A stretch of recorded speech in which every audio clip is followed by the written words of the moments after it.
Good evening, class. Jesse Rivers here, and tonight I have my beautiful wife Ashley with me. She'll be doing the recording for us. And tonight's topic will be investing, not indulging. According to CNBC, 41% of millennials haven't begun to save for retirement. That's those that were born between 1982 and present day, and who now make up 90 million of the workforce. That's an alarming statistic, and tonight we hope to do our part in righting that ship if you're a part of that 41%.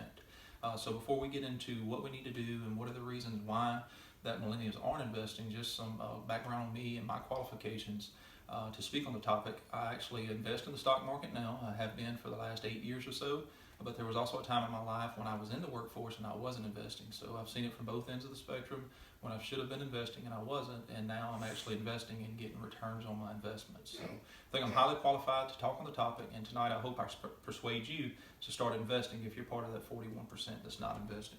So two of the reasons why I think there's a lack of investment amongst millennials, one of the reasons is the lack of education. Simply put, finance and investing is not being taught in high school nor in college unless you are seeking a specific degree.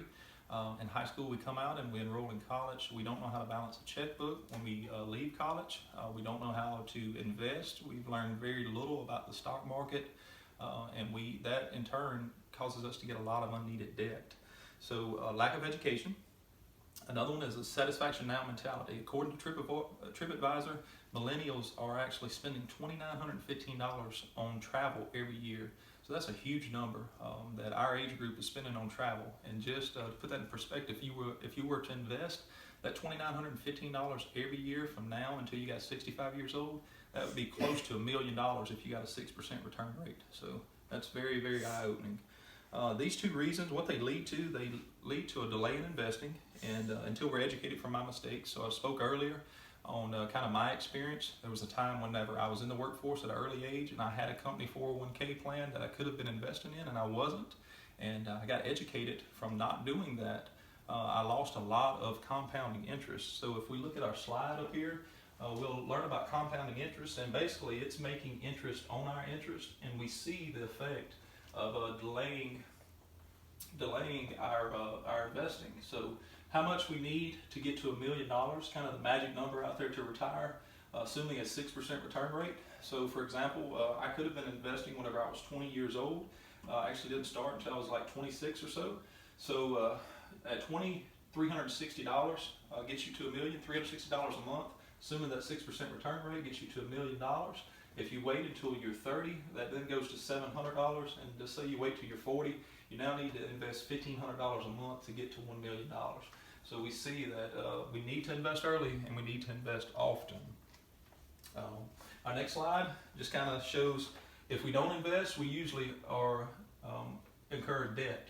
So we see that 2/3 of millennials ages 23 to 35 now have at least one source of long-term debt. While more than 1/3 have more than one source. 39% of Americans carry credit card debt every month. And if I could urge you one thing, please don't get any credit card debt. Whenever you're out of school, you have a job, make sure if you do have a credit card that you're paying that balance off every month, that you're not carrying that balance. And actually student loan debt, average student loan debt per American now is $40,000 per household, and $1.2 trillion in student loan debt across our country. That's very, very alarming. At all costs, stay away from student loan debt. Continue with Allen. They have low tuition costs. And then also, whenever you seek a 4-year degree, try to shop around. Find somewhere where you don't have to get a lot of student loan debt, because that is a big, big killer. So a counter argument, I know that it's out there. You want your satisfaction, you want it now, you want to enjoy life, you don't want to wait till you're 65 or 70. You say, I'll work all my life if I need to. I want to travel now, I want to do it while I'm young, while I'm healthy. I don't want to wait till I'm 65 or 70. Who knows if I'll live that long? I know, that's a great point. But what I can tell you, if you look at our next slide, when polled Americans, one of their biggest regret, 22% of Americans say not saving enough for retirement early enough is their biggest regret.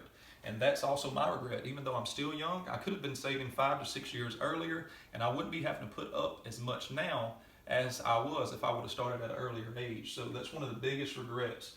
You need to save early, you need to save often. I have several guys that I work with now that are close to retirement age, but they're having to work longer because they don't have enough money. They'd like to retire, but they don't have enough there. So in closing today, I hope we've identified an obvious need.